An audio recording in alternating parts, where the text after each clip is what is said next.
Halo semuanya, kenalkan nama saya Martin Tanadi dari kelas ACD sore. Nah, pada kesempatan kali ini saya sedang melakukan tugas wawancara, mewawancarai lima agama yang berbeda, yaitu Buddha, Islam, Konghucu, Kristen Katolik, dan Kristen Protestan. Berikut video. Selamat sore. Perkenalkan nama saya Martin Tanadi. Saat ini saya bersama dengan Saya Christian Wijaya. Kristen Wijaya mengenal agama apa ya? Agama Kristen Protestan. Oh, Protestan. Begini Christian, saya mau tanya terkait tugas kuliah tentang wawancara. Menurut Christian, bagaimana pandangan Kristen Protestan tentang keberagaman agama dalam rencana Tuhan? Menurut saya dalam perspektif Kristen Protestan, keberagaman agama dipandang sebagai bagian dari kompleksitas rencana Allah yang tidak sepenuhnya dapat dipahami manusia. Meskipun umat Kristen Protestan meyakini Yesus sebagai satu-satunya jalan keselamatan, mereka juga mengakui bahwa Allah dapat bekerja melalui berbagai cara yang mungkin melampaui pemahaman manusia. Konsep rahmat umum dalam teologi reform menjelaskan bahwa Allah memberikan berkat dan kebaikan kepada semua manusia, termasuk melalui agama-agama yang mengajarkan nilai-nilai moral dan spiritual. Keberagaman agama juga dipahami sebagai kesempatan untuk menyaksikan kasih Kristus melalui tindakan nyata, bukan melalui pemaksaan atau dominasi. Prinsip dalam keberagaman terdapat kesempatan untuk bersaksi melalui kasih menjadi pedoman dalam berinteraksi dengan pemeluk agama lainnya. Oke. Terakhir ya Christian, saya mau tanya bagaimana sih strategi gereja dalam membangun dialog dan kerjasama antar umat beragama? Menurut saya, gereja Protestan mengembangkan strategi multidimensi dalam membangun dialog antar umat beragama. Pertama itu melalui pendekatan teologis yang menekankan pada kesamaan nilai-nilai universal seperti keadilan, perdamaian, dan kasih. Kedua, gereja aktif menyelenggarakan program-program sosial bersama yang melibatkan berbagai komunitas agama seperti program bantuan kemanusiaan, penanggulangan kemiskinan, dan pelestarian lingkungan. Ketiga, gereja mendorong pendidikan toleransi di kalangan jemaat melalui khotbah seminar dan program pembinaan yang membahas pentingnya hidup berdampingan dalam beragama. Keempat, gereja berpartisipasi aktif dalam forum-forum lintas agama di berbagai tingkatan dari lokal hingga nasional. Kelima itu, gereja mengembangkan program pertukaran budaya dan kunjungan silaturahmi dengan komunitas agama lain untuk membangun pemahaman mutual. Gitu ya. Oke, baik Christian, terima kasih sudah meluangkan waktunya. Selamat sore. Kembali lagi bersama saya Martin Tanadi. Saat ini saya bersama dengan Mac Owen. Mek Owen menganut agama apa ya? Aku dengan agama apa? Konghucu. Konghucu. Ya.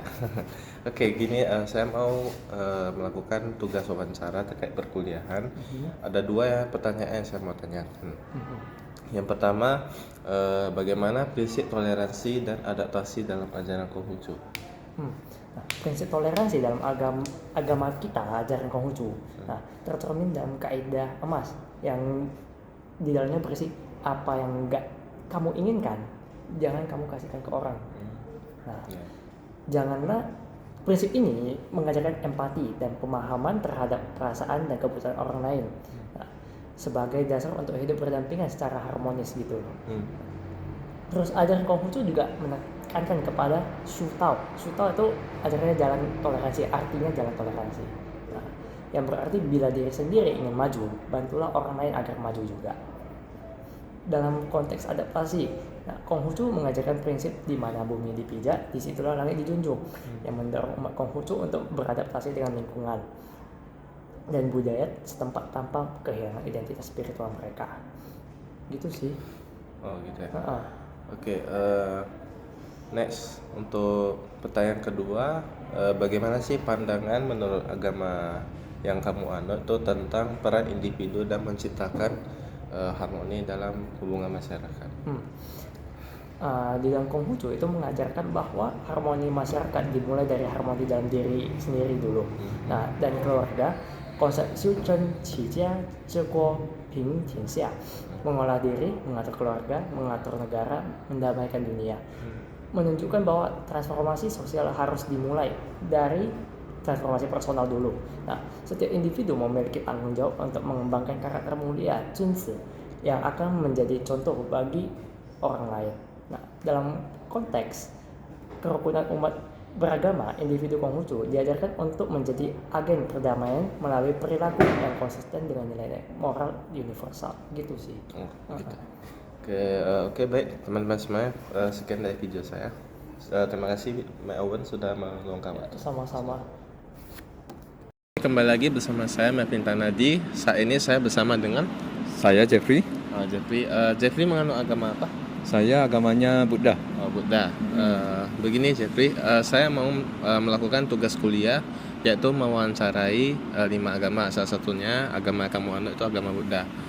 Begini pertanyaan saya itu, bagaimana sih cara mewujudkan kerukunan antar umat beragama menurut ajaran Buddha?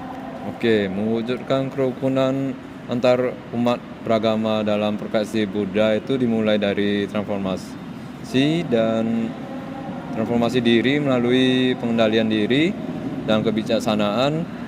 Buddha mengajarkan bahwa penaklukan terbesar adalah orang yang dapat menaklukkan dirinya sendiri. Praktik kerukunan meliputi yang pertama itu mendengarkan dan bersedia memahami ajaran orang lain dengan hati yang terbuka. Kedua itu tidak mencela dan merendahkan keyakinan agama lain.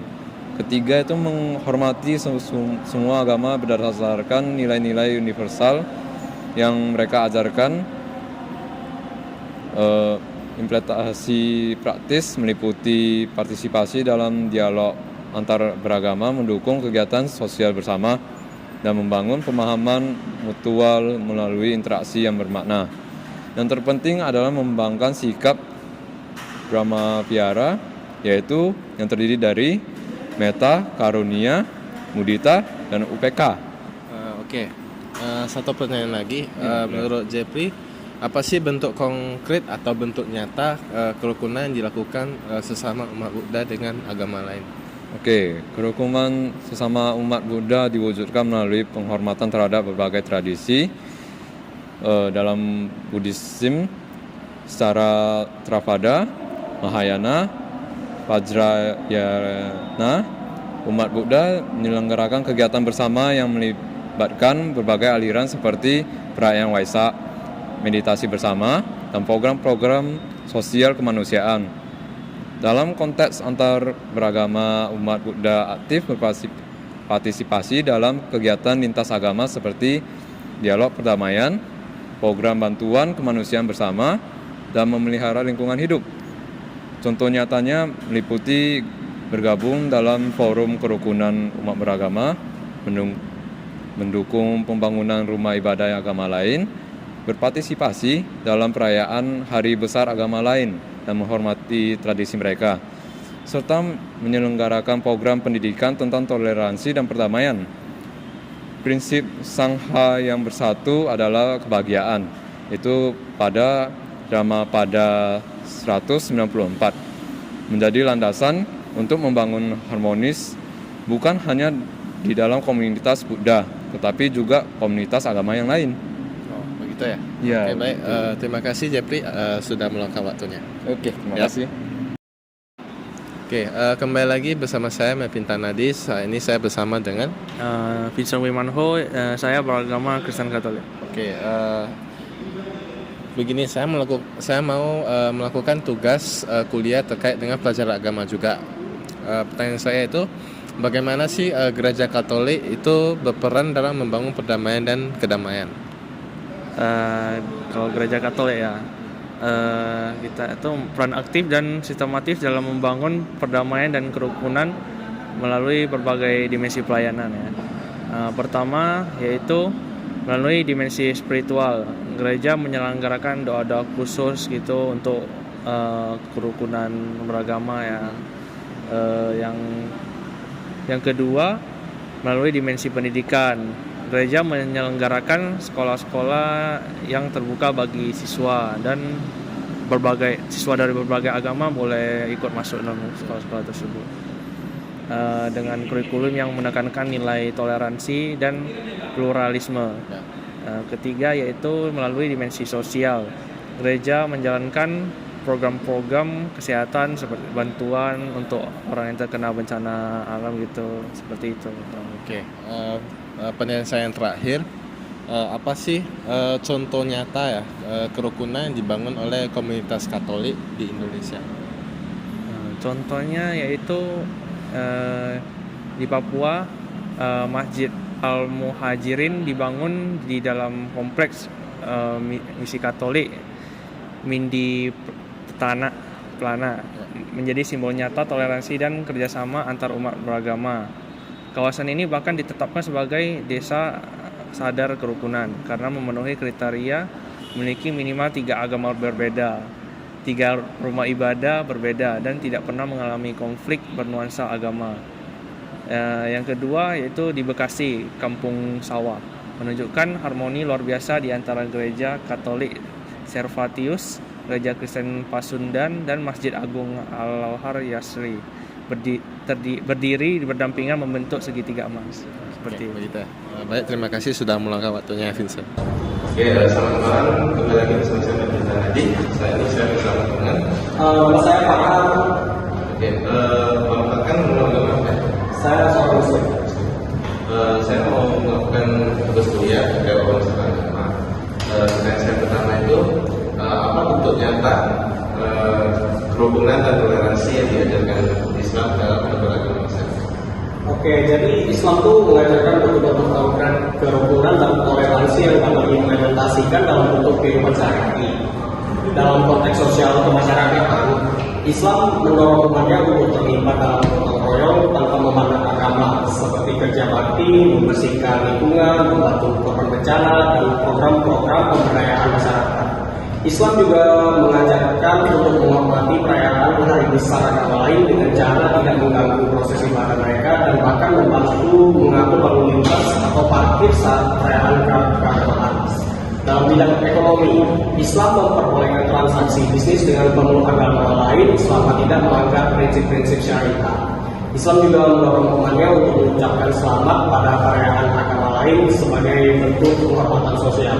Meskipun tidak ikut merayakan dari aspek ritualnya, konsep bermuamalah dengan baik menjadi pedoman dalam berinteraksi dengan umat muslim dalam kehidupan sehari-hari. Islam juga mengajarkan untuk tidak memaksakan keyakinan pada orang lain dan menghormati kebebasan beragama setiap individu. Oke, pertanyaan kedua Bang, apa sih hubungan modernisasi yang diajarkan Islam itu dalam keberagaman masyarakat sekarang? Oke, jadi Islam tuh menghadapi berbagai tantangan modernitas dalam menjaga kerukunan umat beragama dengan mengembangkan pendekatan yang adaptif namun tetap berprinsip. Tantangan pertama adalah globalisasi. Informasi yang dapat menyebarkan pemahaman yang keliru tentang Islam. Untuk mengatasi ini, pemuka agama Islam mengembangkan strategi komunikasi yang efektif melalui sosial media dan platform digital untuk menyebarkan pemahaman Islam yang moderat dan toleran. Lalu tantangan kedua adalah munculnya gerakan-gerakan radikal yang mengatasnamakan Islam. Islam mainstream merespon dengan memperkuat program deradikalisasi dan mempromosikan pemahaman Islam yang wasyatiyah atau moderat. Tantangan ketiga adalah sekularisasi yang dapat mengikis nilai-nilai religius dalam kehidupan publik. Islam juga merespon dengan menunjukkan relevansi nilai-nilai Islam dalam membangun peradaban modern yang bermoral. Tantangan yang keempat adalah pluralisme yang semakin kompleks dalam masyarakat urban. Islam mengembangkan teologi plural yang mampu berinteraksi secara konstruktif dengan berbagai tradisi keagamaan tanpa kehilangan identitas. Strategi dalam Islam menghadapi modernitas meliputi yaitu revitalisasi pendidikan Islam yang inklusif, pengembangan dialog intra dan antar umat beragama, penguatan peran civil society Islam yang moderat, dan partisipasi aktif dalam pembangunan sistem politik yang demokratis dan pluralistik. Oke, begitu ya Bang. Terima kasih ya Bang sudah meluangkan waktunya. Oke, sama-sama. Terima kasih sudah menonton video wawancara saya. Maaf bila ada kurang dan lebihnya. Terima kasih.